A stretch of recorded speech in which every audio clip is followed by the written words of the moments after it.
আসসালামু আলাইকুম। আমি সবাই ভালো আছেন। সকালবেলা চলে আসলাম নাস্তা তৈরি করতে। দেখতেই পাচ্ছেন এখানে কিছু করে রেখেছিলাম, সেগুলো চুলাতে বসিয়ে দিয়ে তারপরে চলে আসলাম আটা ময়াম করে রাখতে। আজকে হলো বানাবো নান, রুটি আর চিকেন চাপ। তো যখনই একটা চিন্তা ভাবনা করি আসলে সেই রকমভাবে কোনো কিছু করা হয় না, অন্যরকম হয়ে যায়, যেমন আজকেও তাই। এই তো দেখতেই পাচ্ছেন কিছু ডিম এখানে আমি ফেটিয়ে নিলাম। তারপরে চিকেন চাপ বানাবো বলে ইচ্ছা করেছিলাম, তো সাথে সাথে এসে বললো ও নাকি ফ্রাইড রাইস খাবে। তো কি আর করার, ওকে ডিম দিয়ে ফ্রাইড রাইস করে দিলাম আর সেই সাথে এখান থেকে একটা চিকেন চাপ দিয়ে দিলাম, মানে চিকেন ফ্রাই দিয়ে দিলাম। তাহলে আর চিকেন চাপ করে করি, চিকেন চাপ করতে গেলে মোটামুটি অন্তত একটু চিকেন বেশি লাগে। তো চিকেন যেহেতু এক পিস ছেলেকে দিয়েছি আর অন্য 2 পিস রয়ে গেছে, ভাবলাম ওখান থেকে বড় ছেলেকে 1 পিস দিয়ে দিত আর 1 পিস দিয়ে যতটুকু হয় ততটুকু চিকেন চাপ তৈরি করে নেব। তো এখানে আমি হলো চিকেন চাপ তৈরি করার জন্য হলুদ, মরিচ আর ধনিয়া গুঁড়া দিয়ে অল্প অল্প দিলাম আর একটু আলু কষিয়ে নিলাম। যেহেতু চিকেন খাওয়া হয়ে গেছে সে কারণে আর চিকেন চাপ তৈরি করা হলো না। এখন আমি হলো আমার মতো করে একটা কিছু বানিয়ে নিলাম, এই আর কি। যাই হোক, এখানে এই পিস আমি আসলে চিকেনের ভিতরে দিয়ে দিব যাতে করে আজকের সকালবেলা অন্তত পক্ষে পরোটা খাওয়া হয়ে যায়। তো নান রুটি আর তৈরি করা হলো না, আমি এখানে পরোটা বানিয়ে নিয়েছিলাম পরে। তো এই তো দেখতেই পাচ্ছেন এখানে কিন্তু অলরেডি আমি চিকেনটা দিয়ে দিয়েছি। তো ছেলেদের বায়না আসলে রাখতে গেলে বিভিন্ন রকমভাবে কাজ করে নিতে হয়। অলরেডি অফ ক্যামেরাতে পরোটাগুলো বানিয়ে নিয়েছিলাম, মানে রুটি করে নিয়েছি। এখন শুধু তেল দিয়ে সেঁকে নিলেই পরোটা হয়ে যাবে। আর এখন মানুষ আসলে অনেক ঝামেলামুক্ত থাকতে চায়, বা আমিও অনেক ঝামেলামুক্ত থাকতে চাই। সে কারণে আর 4 কোনা করে পরোটা তৈরি করা হয় না, হোটেল স্টাইলে গোল করেই কিন্তু পরোটাগুলো ভেজে নেওয়া হয়। তো এখানে কি পরোটাগুলো ভাজছিলাম আর কয়েকটা কথা বলি। যেমন আসলে প্রাণীতে চেয়েছিলাম চিকেন চাপ, সেখান থেকে বেশ কিছুটা চিকেন তো খাওয়া হয়ে গেছে আর সাহেব আসলে ভাত খেয়ে নিয়েছে। তো কি আর করার, আমি মানে দৌড়ের উপরেই থাকলাম। 3 রকমের নাস্তা করতে গেলে কিন্তু একদম যে টিপটপভাবে দেখানো যায় সেটা কিন্তু সম্ভব হয়ে ওঠে না। তারপরে যতটুকু সম্ভব আপনাদের সাথে শেয়ার করলাম। নিজের ফ্যামিলিরই যত ধরনের কথাবার্তা আছে সেগুলোই বললাম। আসলে জ্ঞান দেওয়ার মতো জ্ঞান আমার হয়তো বা নেই, আমি অত জ্ঞানী কথা বলতেও পারবো না। যাই হোক, এখানে বড় ছেলের জন্য এখানে চিকেন চাপের মতো যেটা তৈরি করেছিলাম তাকে দিয়ে দিলাম, আর ছোটো ছেলের জন্য ওইটা পরবর্তীতে বড় ছেলেকেও কিন্তু আরেকটা চিকেন ভাজা।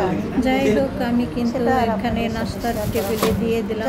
তারপরে তো বুঝতেই পারছেন যে কতটা দূরের উপরে থাকি, একা হাতে 3 রকমের নাস্তা তৈরি করে দিয়ে তারপরে সাহেব বাজারে গিয়েছিল, শুধুমাত্র একটা মাছ নিয়ে চলে আসছে। তো কখনোই মাছ আসলে না কেটে এনে আনে না, কিন্তু আজকে দেখেন আজকে মাছ নিয়ে এসছে। যেই দিন ঝামেলা করে আসলে ওই দিন ঠিকই করে যায়। তো আর কি আর করার, আমি কিন্তু এখন এখানে মাছটা কেটে কয়েকটা ধোয়া দিয়ে লবণ মেখে রেখে দিয়ে তারপরে চলে আসলাম যে নাস্তা করেছিলাম সেই প্লেট বাটিগুলো ধুয়ে নেওয়ার জন্য। তারপরে আমি হলো যে নাস্তা করেছিল ছেলেরা বা সবাই, সেই প্লেটগুলো ধুয়ে পরিষ্কার করে নিচ্ছি। এইভাবেই আসলে সমস্ত সংসারের কাজগুলো করতে হয়, তা না হলে আসলে পারা যায় না। আর পারবই বা কী করে, এক জিনিস 3 ভাবে আমাকে করতে হয়, তা না হলে আসলে কিছুই করা যায় না। তো যাই হোক, এখানে নাস্তা করার পরে কিন্তু প্লেট বাটিগুলো সুন্দর করে ধুয়ে পরিপাটি করে নিব। তারপরে দুপুরের জন্য কী রান্নাবান্না করি সেগুলো আপনাদের সাথে মোটামুটিভাবে শেয়ার করার চেষ্টা করব। তো যাই হোক, এখানে দেখতেই পাচ্ছেন আসলে এক সকালে যদি 3 রকমের নাস্তা তৈরি করি সেখানে কিন্তু একটু সময় বেশি লাগে। তো সে কারণে সকালে একটু সময়টা ওভার হয়ে গেছে। তো এখন রান্নাবান্নাটা একটু তাড়াহুড়ো করেই করব। আর এরই মাঝে আমি কিন্তু ঘর মোছা কাপড় ধোয়া বলতে আমার 3টা 3 পিস ধুয়েছি আজকে শুধু, সেগুলোও কিন্তু আমি করে নিয়েছি, বিছানাপত্র গুছিয়ে নিয়েছি, সমস্ত কাজ সেরে তারপরে কিন্তু আমি চলে আসলাম রান্নাঘরে।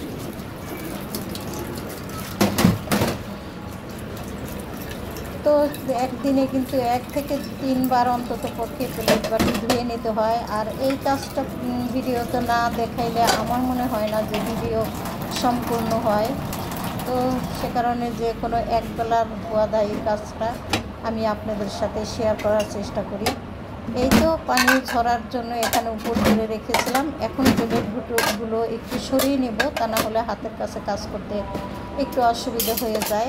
যাই হোক, এই তো দেখতেই পাচ্ছেন এখানে সবসময় এইভাবে আমি প্লেটগুলো রেখে দিই, এতে করে প্লেটের পানি শুকিয়ে সুন্দরভাবে থাকে। আর প্লেট ভিজা থাকলে আমার নিজের কাছে ভালো লাগে না। যাই হোক, এই যে দেখতেই পাচ্ছেন মাছ কিন্তু লবণ দিয়ে কয়েকটা ধোয়া দিয়ে লবণ দিয়ে রেখেছিলাম, আর এখন অফ ক্যামেরাতে বেশ অনেকগুলো ধোয়া দিয়ে নিয়েছি। মাছ একদম ফ্রেশ হয়ে গেছে। তার ভিতরে কিন্তু একটা সমস্যা হয়ে গেছে আজকে, একেবারে মানে পানি কয়েকবার গেছে, সেই কারণে কিন্তু আমার কাজ করতে অনেকটাই দেরি হয়ে গেছে। তো তড়িঘড়ি করে রান্নাটা শেষ করলাম। এদিক থেকে কিছু করলা ভাজি করে নিলাম, করলা ভাজিটা করে মাছটা রান্না করে আমরা দুপুরের খাবারটা শেষ করব।